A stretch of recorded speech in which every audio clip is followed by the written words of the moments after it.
بسم اللہ الرحمن الرحیم۔ ہمارے چینل میں خوش آمدید۔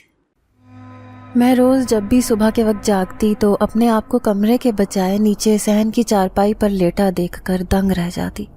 آخر ایسا کیسے ہو سکتا تھا؟ مجھے اچھی طرح یاد ہوتا تھا کہ میں بستر پر اپنے شوہر کے ساتھ ہی لیٹا کرتی تھی، مگر ہر صبح اپنے آپ کو کمرے سے باہر پا کر مجھے اب بہت ہی زیادہ خوف آنے لگا تھا۔ آخر کون مجھے بغیر سمجھ ڈالے یہاں لے کر آیا کرتا تھا؟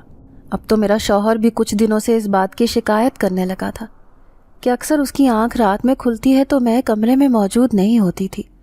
اس سب سے میں دن بدن اپنے شوہر کی نظروں میں مشکوک ہوتی جا رہی تھی۔ وہ تو پہلے ہی مجھ سے اکھڑا اکھڑا رہتا تھا۔ جب سے یہ عجیب پراسرار واقعہ روزانہ میرے ساتھ پیش آنے لگا تھا، وہ مجھ پر شک کرنے لگا تھا کہ میں ضرور کسی سے رات کے اندھیرے میں ملنے جاتی ہوں۔ شادی کے بعد سے ہی میرا شوہر میرے ساتھ کبھی بھی ٹھیک نہ ہوا، نہ کبھی اس نے مجھے بیوی ہونے کا درجہ دیا۔ اس کے باوجود میں نے یہ بات کسی کو نہ بتائی، بس صبر کے ساتھ اپنی زندگی گزارتی جا رہی تھی۔ مگر اب ایسے لگتا تھا جیسے کوئی پراسرار طاقت موجود تھی جو خود بخود رات کو مجھے میرے کمرے سے باہر صحن میں لے آتی تھی۔ ایک دن آدھی رات کو میری آنکھ کھلی تو میں صحن میں ہی چارپائی پر لیٹی ہوئی تھی۔ میں ڈر کے مارے اٹھ کر بیٹھ گئی۔ اپنے کمرے میں جانے کے لیے اٹھی ہی تھی کہ ایک دم سے کسی کا ہیولا نظر آیا جو کہ کھڑکی سے کودتا ہوا باہر جا رہا تھا۔ مجھے ایک دم اس سے خوف محسوس ہوا۔ میرا شک یقین میں بدل گیا تھا کہ ضرور یہی شخص روزانہ مجھے کمرے سے اٹھا کر یہاں باہر لے آتا تھا۔ میں جلدی سے چارپائی سے اٹھی اور دبے قدموں اس کے پیچھے جانے لگی۔ مجھے اس پراسرار شخص پر بہت غصہ تھا جس کی وجہ سے میرا شوہر ہر وقت مجھ پر شک کرتا تھا اور مجھے بے عزت کرتا رہتا۔ آج میں نے سوچ لیا تھا کہ دودھ کا دودھ اور پانی کا پانی کر کے رہوں گی۔ میں ایک ہی جست میں اس کے باہر نکلنے سے پہلے ہی اس تک پہنچی۔ میں نے جیسے ہی اس ہیولے کو اس کے گریبان سے پکڑ کر اندر کی جانب کھینچا تو وہ توازن برقرار نہ رکھتا ہوا سیدھا میرے اوپر آ کر گر گیا۔ میرا سانس خوف کے مارے بند ہونے لگا۔ میں نے اس انجان آدمی کو ایک دھکا دے کر خود سے الگ کیا، مگر تب تک بہت دیر ہو چکی تھی۔ کچھ ٹوٹنے کی آواز نے مجھے چونکا دیا۔ میں نے فوراً سے اس آواز کی طرف دیکھا تو وہاں میرا شوہر کھڑا اپنی آنکھوں میں تیش لیے مجھے گھور رہا تھا، جبکہ میرا حال تو ایسے تھا کہ کاٹو تو بدن میں لہو نہیں۔ میرا شوہر پیاس لگنے کی وجہ سے ہاتھ میں جگ تھامے باورچی خانے آیا تھا اور مجھے اس طرح رات کے وقت ایسی نامناسب حالت میں ایک نامحرم کے ساتھ دیکھ کر وہ آگ بگولا ہوتا میری طرف بڑھا اور آتے ہی مجھے ایک کے بعد دوسرا تھپڑ مارتا گیا۔ نیچ عورت، مجھے کافی دنوں سے تجھ پر شک ہو گیا تھا کہ تو رات کی تنہائی میں کمرے سے باہر ضرور اپنے عاشق سے ملنے جاتی ہوگی، مگر ہر بار ہی تو جھوٹی قسمیں کھا کر انکار کر دیا کرتی تھی۔ آج جب میں نے تجھے رنگے ہاتھوں پکڑ لیا ہے تو اب میں تجھے کسی صورت اس گھر میں نہیں رہنے دوں گا۔ تو نے میری عزت کا جنازہ نکال کے رکھ دیا ہے۔ میں تجھے ابھی اور اسی وقت طلاق دیتا ہوں۔ میرے اوپر تو جیسے قیامت ٹوٹ پڑی۔ میں ساکت کھڑی اپنے شوہر کو دیکھ رہی تھی جس نے مجھ سے جان چھڑوانے میں ایک لمحہ نہ لگایا۔ اس کو تو بس موقع کی تلاش تھی۔ اس نے یہ تک نہ دیکھا کہ جو کچھ اس نے دیکھا تھا وہ نظروں کا دھوکہ بھی ہو سکتا تھا۔ ہمارا 4 سالوں کا ساتھ یوں ایک غلط فہمی کی وجہ سے ختم ہو گیا۔ میں نے اس پراسرار آدمی کو دیکھنا چاہا جس کی وجہ سے آج مجھے طلاق ہوئی تھی، مگر وہ وہاں پر موجود ہی نہ تھا۔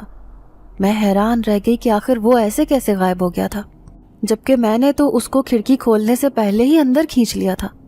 رات کا وقت تھا تو داخلی دروازہ بھی بند تھا۔ مجھے کچھ سمجھ نہیں آ رہی تھی کہ آخر میرے ساتھ یہ سب کیا ہو رہا تھا۔ میں روتی ہوئی وہیں پر بیٹھی تھی کہ اچانک سے میرے شوہر نے مجھ سے کہا کہ جلدی سے اپنا بوریا بسترا باندھو اور میرے گھر سے ہمیشہ ہمیشہ کے لیے دفع ہو جاؤ۔ میں تمہاری اب شکل بھی نہیں دیکھنا چاہتا ہوں۔ میں اس کے آگے بہت روئی، گڑ گڑائی کہ مجھے کم از کم آج رات یہاں پر رکنے کی اجازت دیتے، میں کل صبح ہوتے ہی نکل جاؤں گی۔ مگر اس نے میری ایک نہ سنی اور مجھے گھسیٹ کر کمرے میں لے گیا۔ میرا سامان ایک بیگ میں ٹھونستا چلا گیا۔ میں وہاں سے روتے ہوئے نکل رہی تھی۔ اچانک سے ذہن میں کچھ خیال آیا تو فوراً سے الماری کی طرف بھاگی۔ جلدی سے وہاں ایک کونے میں چھپائی ہوئی چیز اپنی مٹھی میں دبا کر چادر کے اندر کر لی تاکہ میرا شوہر وہ نہ دیکھ سکے۔ میرے شوہر نے مجھے ایک زوردار دھکا دیا جس کی وجہ سے میں لڑکھڑاتی ہوئی گھر سے باہر گری تھی۔ میری آنکھوں سے زار و قطار آنسو بہتے جا رہے تھے۔ میری زندگی تو اپنے سسرال میں پہلے سے ہی کافی اذیتناک تھی، مگر اب تو جیسے میرے سر پر سے چھت بھی چھن گئی تھی۔ میں روتی ہوئی آس پاس دیکھتی ہوئی یہ سوچ رہی تھی کہ اب میں آخر کہاں جاؤں گی۔ میرا تو کوئی بھی سہارا نہ تھا۔ میرا نام فرزانہ ہے۔ میں بچپن ہی سے ایک بہت بے بسی بھری زندگی گزارتی آئی ہوں۔ میری ماں کا انتقال اچانک سے ایک روز سیڑھیوں سے گرنے کی وجہ سے ہو گیا تھا، کیونکہ ان کا سر ریلنگ سے پھٹ گیا تھا۔ میں اس وقت کافی چھوٹی تھی، جس کی وجہ سے ابا کو کافی پریشانی ہوتی تھی کہ میری پرورش کیسے ہوگی، کیونکہ اس وقت میں صرف 6 سال کی تھی۔ میں سارا دن روتی رہتی تھی۔ میری ایک دادی بھی تھیں جو کہ میرا بہت زیادہ خیال رکھا کرتی تھیں۔ خاندان کے لوگ ابا کو دوسری شادی کرنے کا کہتے تھے تاکہ میری پرورش ایک ماں صحیح طریقے سے کر سکے، مگر دادی کبھی بھی اس کے حق میں نہ تھی۔ ان کا یہی کہنا تھا کہ سوتیلی ماں کبھی بھی اپنے شوہر کی پہلی بیوی کی اولاد کو ماں کا پیار نہیں دے سکتی۔ مگر ابا نے آخر کار دوسری شادی کر ہی لی۔ شروع میں تو میری سوتیلی ماں میرا خیال کر لیتی تھی، مگر پھر 1 مہینے بعد ہی انہوں نے اپنے اصلی رنگ دکھانے شروع کر دیے تھے۔ وہ بات پر مجھے تھپڑ مار دیا کرتی۔ دادی ان سے مجھے بچانے کے لیے اپنے پاس سلاتی تھیں۔ پھر کچھ ہی عرصے میں ابا اور میری سوتیلی ماں اپنی زندگی میں مگن ہو گئے۔ ان دونوں میں سے کسی کو بھی میرا وجود یاد تک نہ تھا۔ میری پرورش دادی ہی کیا کرتی تھیں۔ وہ ہمیشہ مجھے دینی تعلیمات حاصل کرنے پر زور دیا کرتی تھیں، مگر جوں میں بڑی ہوتی جا رہی تھی، مجھے ایسے لگتا تھا جیسے دادی روزانہ کہیں جاتی تھیں۔ وہ رات کے وقت میرے سونے کے بعد کمرے سے اٹھ کر کہیں چلی جایا کرتی تھیں۔ میں جب بھی رات کو اٹھتی تو ان کو کمرے میں موجود نہ پا کر کافی ڈر جایا کرتی تھی، مگر پھر دادی کی آواز سن کر کچھ عجیب سا احساس ہوتا تھا۔ ایسے لگتا تھا جیسے وہ یہیں کہیں موجود تھیں، مگر کافی عرصے تک مجھے سمجھ میں نہ آیا کہ آخر وہ کرتی کیا تھیں۔ ایک دفعہ میں دادی کو چائے دینے کمرے میں آ رہی تھی کہ باہر سے ہی ایسے لگا جیسے دادی کسی کے ساتھ باتیں کر رہی تھیں، کیونکہ مجھے کسی کی بھاری پراسرار آواز سنائی دے رہی تھی، مگر مجھے ان کی باتیں بالکل بھی سمجھ میں نہ آئیں، کیونکہ وہ کوئی اور ہی زبان بولے جا رہے تھے۔ میں سمجھی کہ دادی کا کوئی رشتہ دار ہوگا، اسی لیے میں سر پر دوپٹہ درست کرتی جیسے ہی کمرے میں داخل ہوئی تو دادی بستر پر لیٹی سوئی ہوئی تھی۔ میری حیرت کی انتہا نہ رہی کہ آخر ایسا کیسے ہو سکتا تھا، کیونکہ ابھی 1 منٹ پہلے تک تو دادی کی آواز آ رہی تھی، وہ کسی سے بات کر رہی تھی، مگر اس وقت کمرے میں گہری خاموشی چھائی ہوئی تھی۔ میں دادی کے قریب گئی، مگر وہ واقعی میں گہری نیند میں سو رہی تھی۔ مجھے بہت زیادہ خوف آیا، مگر پھر کچھ دنوں بعد میں یہ سب کچھ بھول گئی کہ شاید میرا وہم ہو۔ اسی طرح ایک دن میں روٹیاں پکا رہی تھی تو غلطی سے مجھ سے ایک روٹی تھوڑی سی جل گئی۔ میری سوتیلی ماں کو اس قدر غصہ آیا کہ انہوں نے میرا ہاتھ پکڑ کر فوراً سے جلتے توے پر رکھ دیا۔ میں بہت چلائی مگر انہوں نے مجھ پر ذرا رحم نہ کھایا۔ میری دادی یہ سب صحن میں بیٹھی دیکھ رہی تھی۔ انہوں نے میری سوتیلی ماں کو بہت روکا، مگر وہ کسی صورت نہ رکی۔ پھر اسی رات میں نے دادی کو کمرے سے باہر جاتے دیکھا تو پوچھا کہ دادی آپ کہاں جا رہی ہیں؟ تو انہوں نے کہا کہ وہ تھوڑی دیر باہر صحن میں بیٹھنے جا رہی تھیں، کیونکہ ان کو گھٹن محسوس ہو رہی تھی۔ میں اس وقت نیند میں تھی، اسی لیے تھوڑی دیر میں دوبارہ سے سو گئی، مگر کچھ ہی دیر میں مجھے جاگنا پڑا، کیونکہ مجھے اپنی سوتیلی ماں کی چیخیں پورے گھر میں گونجتی ہوئی سنائی دینے لگیں۔ میں ایک جھٹکے سے اپنے بستر سے اٹھی، اپنی سوتیلی ماں کے کمرے میں گئی۔ وہاں پر میں نے دیکھا کہ ان کے ہاتھ مکمل طور پر جھلس چکے تھے، جس سے ان کے ہاتھوں پر چھالے پڑے ہوئے تھے۔ میں ان کی مدد کرنے جانے ہی لگی تھی کہ دادی نے میرا ہاتھ پکڑ لیا، مجھے اپنے ساتھ اپنے کمرے میں لے آئیں۔ مجھے یہ سب کافی عجیب لگ رہا تھا کہ آخر آدھی رات کو کس نے ان کے ہاتھوں کو جلایا تھا۔ ایسے لگتا تھا جیسے اس گھر میں کوئی پراسرار مخلوق موجود تھی، جس کی وجہ سے یہ سب پراسرار کام ہو رہے تھے۔ میں دادی کے ساتھ ہی ڈر کے مارے سو گئی۔ میں کانپتی بھاگتی جا رہی تھی، مجھ سے جتنا ہو سکتا تھا میں بغیر رکے آگے جاتی جا رہی تھی۔ ساتھ میں ایک دفعہ پیچھے بھی مڑ کر دیکھتی تھی۔ ایک عجیب سا کالا سایہ ابھی بھی میرے پیچھا کرتا ہوا میرے پیچھے آ رہا تھا، جس کو دیکھ کر میرا چہرہ زرد پڑتا جا رہا تھا۔ اس کے ہاتھ میں ایک تلوار تھی جو کہ آگ کی بنی ہوئی تھی، وہ کالا سایہ اپنی بھیانک آواز میں مجھے رک جانے کا کہے جا رہا تھا، مگر میں اس کی کسی بات کو نہیں سن رہی تھی، کیونکہ مجھے پتا تھا کہ وہ مجھے اپنی اس آگ سے بنی تلوار سے جلا کر بھسم کر دینا چاہتا تھا۔ میں زاروں قطار روتی جا رہی تھی، کیونکہ میرے اندر اب مزید ایک قدم اٹھانے کی ہمت نہ بچی تھی۔ میں ایک دم سے پیروں میں کچھ پتھر آنے کی وجہ سے گری۔ میں نے اپنے قریب سے ہی آتی اس دل دہلاتی آواز کو سن کر ایک جھٹکے سے مڑ کر دیکھا تو وہ کالا سایہ میرے سر پر کھڑا تھا۔ ایک زوردار چیخ مار کر وہ تلوار میرے آر پار کرنے ہی لگا تھا کہ میں نے خوف سے ٹھٹھرتے کبوتر کی طرح اپنی آنکھیں بند کر لیں۔ ایک دھماکے کی آواز سے میں نے اپنی آنکھیں کھولیں تو ایک سفید رنگ کے لباس میں کوئی آدمی کھڑا تھا جس کی پشت میری طرف تھی۔ میں اس کا چہرہ نہ دیکھ سکی، مگر اس نے اپنے ہاتھ کو ہوا میں بلند کیا ہوا تھا، جس سے نکلتے ہوئے شعلے نے اس کالے سائے کو جلا کر بھسم کر دیا تھا۔ میں اپنے منہ پر ہاتھ رکھتی اپنے خوف پر قابو پانے کی کوشش کرنے لگی۔ سامنے کھڑا آدمی ایک فرشتہ بن کر میرے سامنے کھڑا تھا، جس نے میری جان اس بھیانک سائے سے بچا لی تھی۔ میں اس کو آواز دے کر پوچھنا چاہتی تھی کہ وہ کون تھا جس نے میری مدد کی، مگر جانے کیوں میں اس کا چہرہ نہ دیکھ سکی۔ وہ مجھے اپنے پیچھے آنے کا کہتا آگے کی طرف بڑھنے لگا۔ میں نے اب جا کر غور کیا کہ میں اس وقت ایک بہت ہی گھنے جنگل میں موجود تھی۔ وہ پراسرار آدمی مختلف راستوں سے ہوتا ہوا مجھے کہیں لے کر جا رہا تھا۔ مجھے ایسے لگتا تھا جیسے میں نے یہ جنگل پہلے بھی اپنی آنکھوں سے دیکھ رکھا تھا۔ اچانک سے ہی ایک جگہ پر وہ آدمی رک گیا تو میں نے حیرت بھری نظروں سے سامنے بیٹھی دادی کو دیکھا، جو کہ کسی عمل میں مصروف تھیں۔ وہ آدمی دادی کے سامنے سر جھکا کر کھڑا ہو گیا۔ دادی اس کو جو بھی کہتی تو وہ وہی کرتا جاتا۔ مجھے ایسے لگا جیسے وہ دادی کا غلام تھا۔ مجھے اس آدمی کی شکل دیکھنی تھی، مگر کسی پراسرار طاقت کی وجہ سے میں اس کے چہرے کو نہ دیکھ سکی۔ دادی نے مجھے اپنے پاس بلا کر ایک خاص چابی کے ذریعے ہونے والا عمل بتایا، جو کہ چاند کی روشنی میں کیا جاتا تھا۔ دادی نے یہ بتا کر اس سامنے کھڑے آدمی کو کوئی اشارہ کیا تو وہ دیکھتے ہی دیکھتے ہوا میں غائب ہو گیا۔ میں خوف کے مارے دادی سے چپک گئی۔ ایک دم سے میرے منہ پر کسی نے پانی کی ہلکی ہلکی بوندیں گرائیں تو میں نے اپنی آنکھوں کو کھول کر دیکھا۔ شکر ہے میری بچی کہ تم جاگ گئی، ورنہ میں تو پریشان ہی ہو گئی تھی۔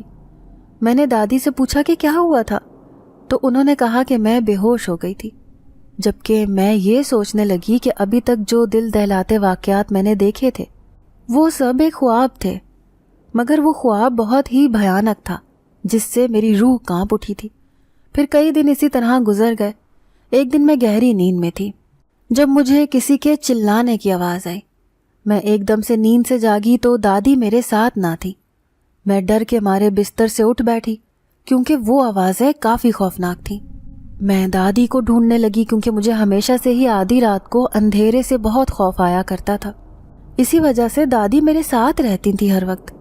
میں کمرے سے باہر نکلنے ہی لگی تھی کہ ایک دم سے میری نظر دیوار کی طرف گئی۔ وہاں پر سے ایک عجیب سی روشنی آ رہی تھی۔ میں چونک کر اس کی طرف گئی اور ہاتھ لگا کر ذرا سا دھکا دیا تو ایک دم سے وہ کھلتا چلا گیا۔ میری حیرت کی انتہا نہ رہی جب مجھے معلوم ہوا کہ اس دیوار میں ایک خفیہ راستہ بنایا گیا تھا اور وہاں سے ہی وہ روشنی آ رہی تھی۔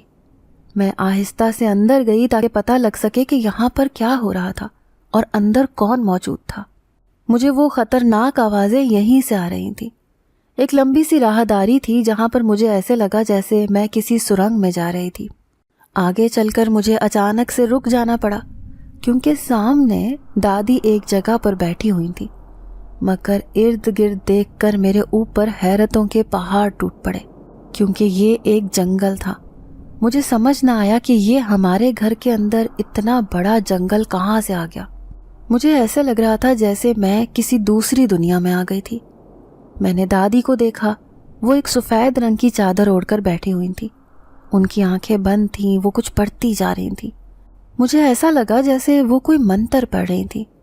وہ جیسے جیسے کچھ پڑھتی جا رہی تھیں تو وہ دل دہلاتی چیخیں فضا میں بلند ہوتی جا رہی تھیں۔ میں نے اپنے کانوں پر ہاتھ رکھ لیے تھے۔ ان خوفناک آوازوں نے میرے رونگٹے کھڑے کر دیے تھے۔ میں تھر تھر کانپنے لگی تھی کہ آخر یہ سب کیا ہوتا جا رہا تھا۔ کچھ دیر بعد وہ آوازیں آنا بند ہو گئیں۔ دادی نے اپنے ہاتھ کو کھولا اور پھر دیکھتے ہی دیکھتے انہوں نے اپنی مٹھی میں کچھ بند کیا اور اپنے سامنے لگی آگ میں جھونک دیا۔ اس کے بعد وہ ہولناک آوازیں آنا بند ہو گئیں۔ خوف کی وجہ سے میرے ماتھے پر پسینے کے قطرے نمودار ہو گئے تھے۔ دادی خود بھی یہ سارا عمل کر کے کافی ہانپ گئی تھیں۔ ایسے لگ رہا تھا جیسے وہ کافی مشقت والا کام کر چکی تھیں۔ میں یہ سب دیکھ کر لرزتی ہوئی وہاں سے واپس بھاگی، جلدی سے کمرے میں آ کر بستر پر لیٹ گئی۔ پھر اسی طرح ساری رات میں ڈر کے مارے سو نہ سکی۔ اگلے دن دادی کو دیکھا تو مجھ سے رہا نہ گیا۔ میں نے کمرے کا دروازہ بند کیا، دادی سے کل رات کے بارے میں پوچھا تو وہ کہنے لگیں کہ مجھے رات کو ہی سمجھ آ گیا تھا کہ تم وہ سب کچھ دیکھ چکی ہو۔ میں نے دادی سے ڈرتے ہوئے پوچھا تو انہوں نے کہا کہ کل رات جو کچھ تم نے خوفناک منظر دیکھ کر جو تم ڈر کے بھاگی تھی، وہ میں ایک عمل کر رہی تھی جس میں کالی بھیانک طاقتوں کو میں نے جلا کر بھسم کر دیا تھا۔ وہ طاقتیں پورے گاؤں میں پھیلی ہوئی تھیں اور ان سے بہت سے لوگوں کو کافی نقصان پہنچا تھا۔ میں یہ سب کچھ اپنی جوانی سے کرتی آ رہی ہوں، کیونکہ تمہارے دادا نے مرتے وقت اپنے کچھ موکل میری غلامی میں دے دیے تھے۔ اب میں پوری طرح سے ان پر حکومت کرتی ہوں، وہ میرے تابع دار ہیں۔ دادی کے منہ سے یہ سب کچھ سن کر میں نے پوچھا کہ دادی، یہ موکل مجھے دکھائی کیوں نہیں دیتے؟ دادی نے کہا کہ وہ صرف انہی کو دکھائی دیتے ہیں جن کے وہ غلام ہوتے ہیں۔ ویسے بھی ابھی تم کافی چھوٹی ہو، اسی لیے تمہیں ان پراسرار طاقتوں سے خوف آئے گا۔ وہ سب کے سب جنات ہیں جو کہ آتشی مخلوق ہیں، اور میری اجازت کے بغیر وہ کبھی کسی کو محسوس نہیں ہو سکتے۔ میرے اوپر تو مانو حیرتوں کے پہاڑ ٹوٹ پڑے یہ جان کر کہ میری دادی جنات پر حکومت کرتی ہیں۔ میں بہت زیادہ ڈر چکی تھی۔ پھر اس کے بعد سے میں نے دادی سے مزید کوئی بھی بات نہ کی اس حوالے سے۔ میری سوتیلی ماں کا رویہ میرے ساتھ بہت ظالمانہ ہوتا تھا۔ میں ان کے کہنے کے مطابق سارے کام کرتی تھی، مگر وہ کسی صورت میں مجھ سے خوش نہیں ہوتی تھی، نہ ہی کبھی ماں کا پیار دیتی جس کے لیے میں ساری عمر ترستی رہی۔ اگر کبھی کچھ غلطی مجھ سے ہو جاتی تو وہ مجھے بہت زیادہ مارتی تھیں اور دادی کو بتانے سے سختی سے منع کیا کرتی۔ پھر اسی طرح وقت گزرتا گیا۔ کچھ دنوں سے دادی کی طبیعت کافی خراب رہنے لگی تھی، وہ بستر کی ہو کر رہ گئی تھی۔ میں اپنے رب سے بہت دعائیں کرتی کہ میری دادی ٹھیک ہو جائیں، مگر وہ گزرتے وقت کے ساتھ مزید بیمار ہوتی چلی گئیں۔ ایک دن انہوں نے رات کے وقت مجھے اپنے پاس بٹھایا، کہنے لگیں کہ مجھ سے ایک وعدہ کرو میری بچی۔ میرا دل بہت زیادہ گھبرا رہا تھا کیونکہ وہ اپنی آنکھیں بہت مشکل سے کھول پا رہی تھیں۔ انہوں نے میرا ہاتھ تھاما، میرے ہاتھ میں اپنی مٹھی میں تھامی ایک چیز پکڑائی۔ میں نے چونک کر دیکھا تو وہ ایک چابی تھی۔ میں نے ناسمجھی سے اس چابی کو دیکھا کہ آخر دادی نے یہ مجھے کیوں دی تھی۔ دادی نے کہا کہ مجھ سے وعدہ کرو، یہ چابی ہمیشہ اپنے پاس سنبھال کر رکھو گی، پھر چاہے جیسے بھی حالات کیوں نہ آ جائیں، تم نے یہ چابی کبھی بھی کسی دوسرے کے حوالے نہیں کرنی، بلکہ اپنی جان سے بڑھ کر اس کی حفاظت کرنی ہے۔ میں نے اس عجیب سی چابی کو دیکھا اور اپنی دادی کے ساتھ وعدہ کر لیا۔ پھر انہوں نے میرے سر پر اپنا لرزتا ہوا ہاتھ رکھا اور کچھ پڑھنے لگی۔ مجھے کچھ سمجھ نہیں آ رہا تھا کہ آخر دادی کیا پڑھے جا رہی تھی، کیونکہ وہ ہماری زبان بالکل نہ تھی، مگر جوں جوں دادی پڑھتی جا رہی تھی مجھے اپنے ارد گرد کچھ عجیب سی آہٹ محسوس ہوئی۔ ایسے لگا جیسے کوئی تیسرا وجود بھی اس کمرے میں میرے اور دادی کے علاوہ موجود تھا، مگر میں اس کو دیکھ نہیں سکتی تھی۔ میں نے ڈر کر ادھر ادھر دیکھا تو کچھ عجیب سا سایہ دکھائی دیا، جس کی وجہ سے میں دادی کے کچھ قریب ہو کر بیٹھ گئی۔ دادی نے مجھے ڈرتے ہوئے دیکھا تو کہا کہ گھبراؤ مت میری بچی، تمہیں کوئی خطرہ نہیں ہے۔ دادی یہ سب کہہ کر ایک دم سے خاموش ہو گئی۔ میں نے دیکھا تو وہ ہمیشہ کے لیے مجھے اکیلا چھوڑ کر اس دنیا سے جا چکی تھی۔ میں بہت زیادہ روئی مگر دادی جا چکی تھی۔ دادی کے مرنے کے بعد میں بالکل اکیلی ہو گئی تھی، کوئی بھی میرا خیال کرنے والا نہ تھا۔ اب میری سوتیلی ماں کو کھلی چھوٹ مل چکی تھی، اب وہ میرے ساتھ جانوروں سے بھی بدتر سلوک کرتی تھی۔ میں ہر وقت پریشان رہتی تھی کہ کسی طرح میری زندگی بدل جائے، کیونکہ اپنی سوتیلی ماں کے ظلم مزید سہنے کی مجھ میں ہمت نہ بچی تھی۔ میں یہی دعا کرتی تھی کہ مجھے کوئی شہزادہ مل جائے جس کے ساتھ میں اس دنیا سے دور چلی جاؤں۔ کچھ ہی دنوں میں میری سوتیلی ماں نے ایک دن کچھ لوگ گھر پر بلوائے۔ وہ لوگ میرا رشتہ لے کر آئے تھے۔ میں ان لوگوں کو دیکھ کر کچھ عجیب سا محسوس کرنے لگی، کیونکہ وہ میری سوتیلی ماں کے ساتھ کچھ راز و نیاز کرنے میں مصروف تھے۔ میں نے جب اپنی سوتیلی ماں کو ان لوگوں سے ایک بڑی رقم لیتے دیکھا تو کچھ گڑبڑ کا احساس ہوا۔ ضرور یہ سب کچھ ٹھیک نہیں ہو رہا تھا۔ مجھے ایسا محسوس ہونے لگا جیسے میری سوتیلی ماں مجھے پیسوں کے عوض بیچ رہی تھی۔ میں نے یہ بات اپنے ابا سے بھی کی، مگر انہوں نے مجھے ایک زناٹے دار تھپڑ مار کر چپ کروا دیا۔ وہ تو ایک عرصہ ہو گیا تھا میری شکل تک نہ دیکھتے تھے، بس میری سوتیلی ماں کے اشاروں پر ناچتے تھے۔ میں بہت روئی، مگر کسی نے میری بات نہ سنی۔ مجھے بالکل انجان لوگوں کے ساتھ بیاہ دیا تھا۔ شادی کے بعد میرے سارے سہانے خواب چکنا چور ہو گئے، کیونکہ مجھے شادی کی پہلی رات ہی میرے شوہر نے کہا کہ وہ کبھی مجھے اپنی بیوی تسلیم نہیں کرنے والا، کیونکہ وہ کسی اور کو پسند کرتا ہے اور جلد ہی اس سے شادی کر لے گا۔ میں یہ سب سن کر صدمے میں چلی گئی۔ میں سوچنے لگی کہ اگر اس کو کوئی اور لڑکی پسند تھی تو پھر مجھ سے شادی کر کے میری زندگی برباد کرنے کی کیا ضرورت تھی۔ میں نے جب یہی سوال اپنے شوہر سے کیا تو اس نے کہا کہ اگر وہ شادی نہ کرتا تو اس کو جائیداد سے آگ کر دیا جاتا۔ میں اتنا بڑا سچ جاننے کے بعد کئی دن تک خاموش رہی۔ میری ساس نے آج تک مجھے کبھی بھی پیار بھری نظروں سے نہیں دیکھا تھا۔ وہ بس مجھے گھر میں ایک نوکرانی بنا کر لائی تھی، جس سے وہ گدھوں کی طرح کام لیتی۔ میری 2 نندیں بھی تھیں جو کہ اپنی ماں کی طرح مجھے اپنی ذاتی ملازمہ سمجھتی تھیں۔ کوئی بھی کوتاہی ہونے پر وہ میری شکایت میرے شوہر سے کرتی، جس کے بدلے میں وہ مجھے اوپر نیچے کئی تھپڑ مارتا۔ میرے جسم پر ان چوٹوں کی وجہ سے کئی زخموں کے نشان آ گئے تھے۔ میں ساری رات روتی رہتی تھی، جس کی وجہ سے میرا شوہر مجھے گالیاں دیتا رہتا کہ اس کی زندگی میری وجہ سے عذاب بن چکی تھی۔ اب تو وقت گزرنے کے ساتھ اس نے بات بات پر گھر والوں کے سامنے مجھے مارنا شروع کر دیا تھا۔ وہ بس بہانے ڈھونڈ رہا ہوتا تھا کہ کسی طرح بس مجھے بے عزت کرے۔ میری زندگی کچھ ہی عرصے میں بہت اذیت ناک ہو گئی تھی۔ مجھے اپنی دادی کی یاد شدت سے آتی تھی، جو اس دنیا میں میرا واحد ایسا رشتہ تھی جو کبھی مجھے کچھ نہیں کہتی تھی۔ اب تو شادی کو 4 سال ہونے والے تھے اور میرے یہاں اولاد کی کوئی خوشخبری تک نہیں آئی تھی۔ میری ساس مجھے یہی طعنے دیتی تھی کہ میں بانجھ ہوں۔ میں ان کو کیسے بتاتی کہ ان کے بیٹے نے ابھی تک مجھے بیوی تسلیم کیا ہی نہیں تھا۔ ایک دن میں کمرے میں داخل ہوئی تو میرا شوہر کسی سے فون پر بات کر رہا تھا۔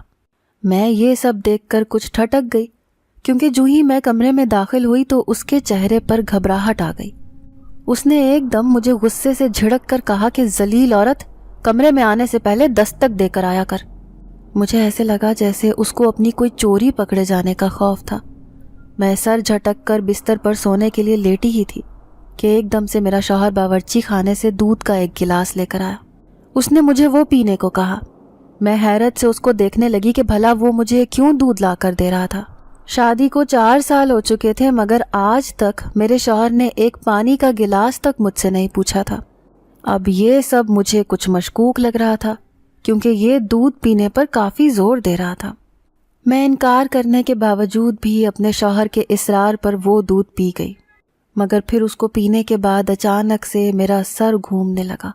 مجھے بہت نیند آنے لگی۔ میں دودھ کا گلاس ساتھ والے میز پر رکھتے لیٹ کر سو گئی۔